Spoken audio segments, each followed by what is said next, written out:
Ladies and gentlemen, throughout the evening, Gerard has been kind enough to introduce all the guests for us. I think it would be wrong for you to introduce yourself. Michael, would you do the honours and in your butchish Spartan voice introduce Gerard for us, please? This is Butler! Thank you so bad. He did a pretty good job. It's Gerard Butler, ladies and gentlemen.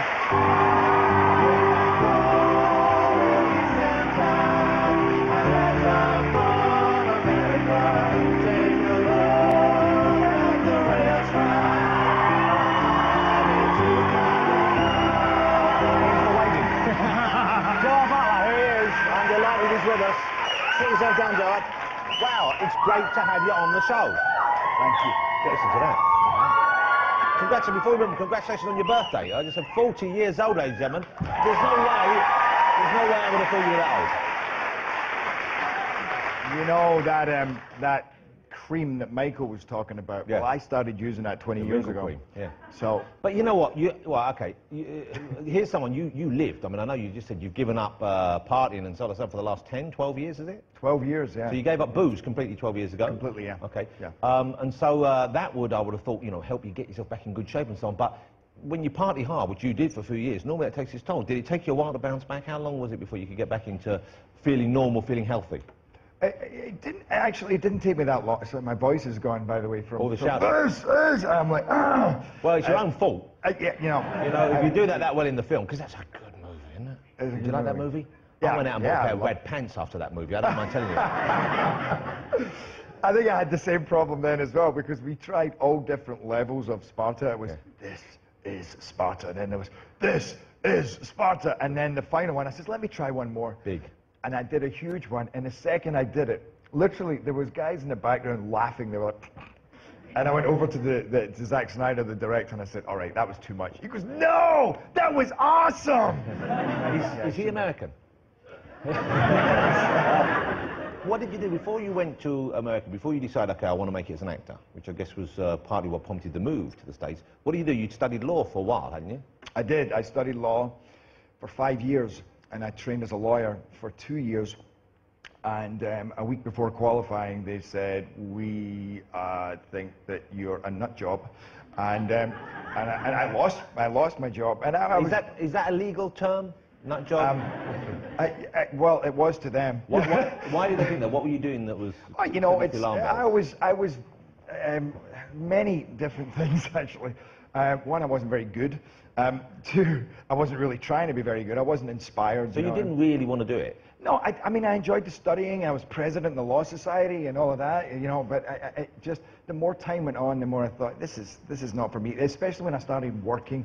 And I had issues. What was the job? Issues, you know? You saw the future stretching ahead of you. Yes. You didn't like what the future held. You didn't see yourself as doing this for 20 years. Pretty much. So, yeah. But that must have been a weird moment, knowing I've given this big chunk of my life to something, and you know, it must have been quite, I would have thought, it's a bit like pulling the rug out from under yourself, isn't it? Yeah, pretty much. And suddenly reality hits when I was sitting facing these 3 senior partners from the firm, and they said, you know, we're going to let you go.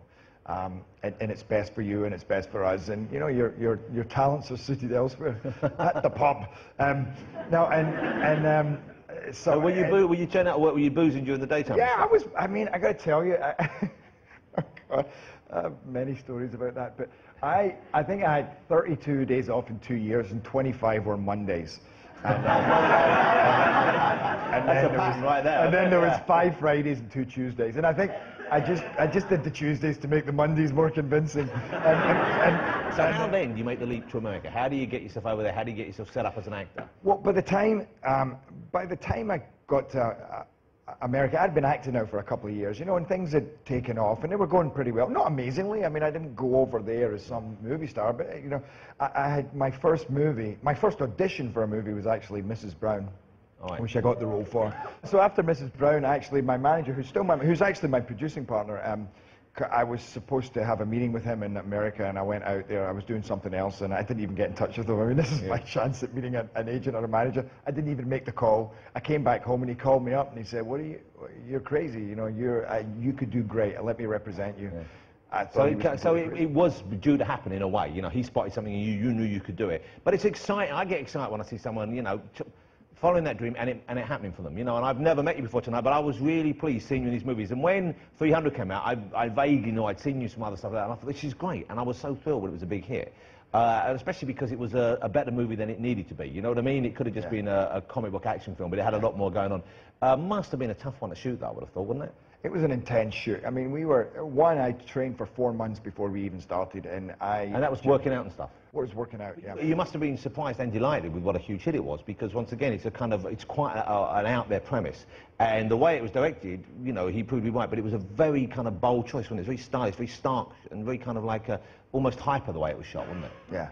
Yeah, it was, and a lot of that you didn't even see until you saw the movie, you know, I mean, you were just shooting a regular film, of course. We were shooting, not even a regular film. I mean, this was more complex than what our whole world was, you know, I mean, it was really just green walls. Wow. You know, 4 walls, this huge asbestos-filled warehouse that there was 3 different rooms, and they would literally just move the same set and turn it round. So one, it was going uphill, then it was going downhill, and then they all added it, you know. So it's all computer added, all the backgrounds, or almost all the backgrounds? Mostly. The city of Sparta itself was real, and there was a few real trees.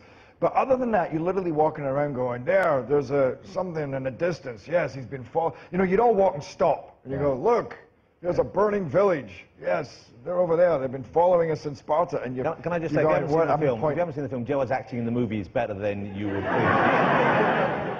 I thought that was pretty good, actually. Yeah. Okay. Hey, congratulations on the new movie. I saw you in Gamer a while ago. I thought that was good fun. My little boy loved it. But the new movie is called Law Abiding Citizen. And this is you not just acting. You're now kind of creating these films yourself. You're producing them as well. So I guess you're looking for the right kind of role for yourself. What was it about this project? What was it about this character you wanted to do? Well, initially I wasn't playing that character. We got a script. Actually, for talking about 300, I won Action Star of the Year.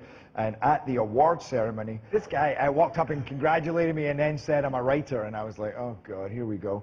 And but he wrote this movie, and we said, well, send us a script. Read the script, loved it. Yeah. You know, we did a couple of years working on the script, really fleshing it out to something that we always knew we had the bones of a great movie, but or a great story. But then we fleshed it out. And then the more we fleshed it out, the more I thought, you know what, I kind of like him. And it was a role I'd never really taken on before, and it was something I could really, you know, it was juicy. I could get my teeth into it. And it's quite gory as well, isn't it? I mean, it's quite intense in some ways. It's pretty gory movie, and it's pretty shocking at times, and I've seen a few people jump out their seats, and I've seen a lot of, oh no, no. Maybe, I don't know. Can I tell you a funny story? Please do. Talking about that was, yesterday on my way here, I was driving along and there's roadworks going on, and I was on my way to the airport, and I get pulled over by the police. Now, I've already missed my first flight, because I always miss my flights, and I missed the first flight. I was trying desperately to get to the second one, but I wasn't speeding. I really wasn't.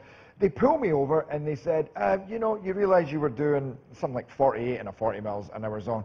They then said, well, you were driving behind us and we were speeding, so that's all right. But you were wearing a baseball cap and you were driving a big SUV, so we were suspicious. So I'm like, okay. So, and then they go, what are you doing here? I said, I'm actually, you know, and they said, what's your occupation? I said, I'm an actor. And they went, oh. And one guy went, oh, I thought I recognized you, hi. And he said, where are you going? I said, I'm going down to London. I'm going on the Jonathon Rush. He goes, oh, give us a big shout out. So I'm giving you a big shout out. But anyway, and then we can't use this show to get you off points off your life.